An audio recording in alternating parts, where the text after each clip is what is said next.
Right, so here we are in this very peculiar day, granted life once again quite miraculously and magically, somewhere in March 2021, or by other narratives in Adar 5781, which is rather interesting.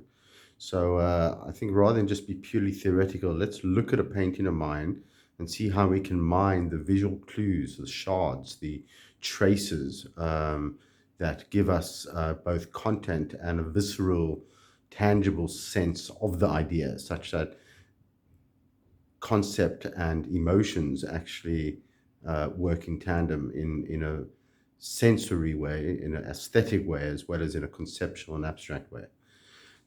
So here, for example, is a letter.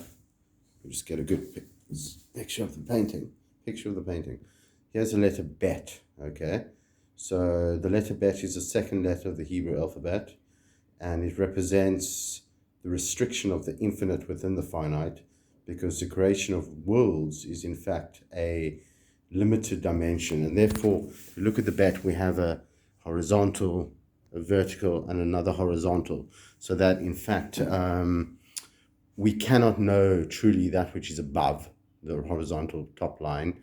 We cannot know what is before in time fully. We can perhaps reconstitute the past as best as we can, but we cannot with certainty know it. So it's closed off at the vertical line. And we don't even know what that which is below, that which is concealed and unconscious. Nevertheless, there is an open side over here through which we navigate into the future, a wholly wondrous experience of time, space, expanding. And the great point in the center, circles within circles, that's the seminal point from which everything begins. Everything was one, everything is ultimately one, but through Big Bang, the second letter of the alphabet, we get the expansion of the point into the flowering energetic dimensions.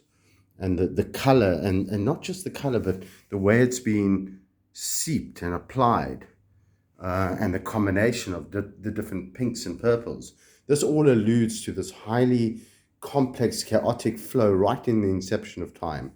How ultimately physics gives way to chemistry, which gives way to biology and organic life, and consciousness, and the fact that right now we are now articulating the mechanism of physical material reality, which in fact has a spiritual base, because without the energy within the physical cannot be. And even death is not an end in that sense, because the truth is only life. It's only constant movement, but with the point, with the stasis, with the central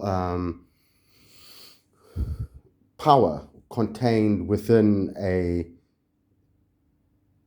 cell or idea. So those are just some ideas that attend to these paintings. Of course, art is open to interpretation, but these are the kind of things that influence the way I think and make art.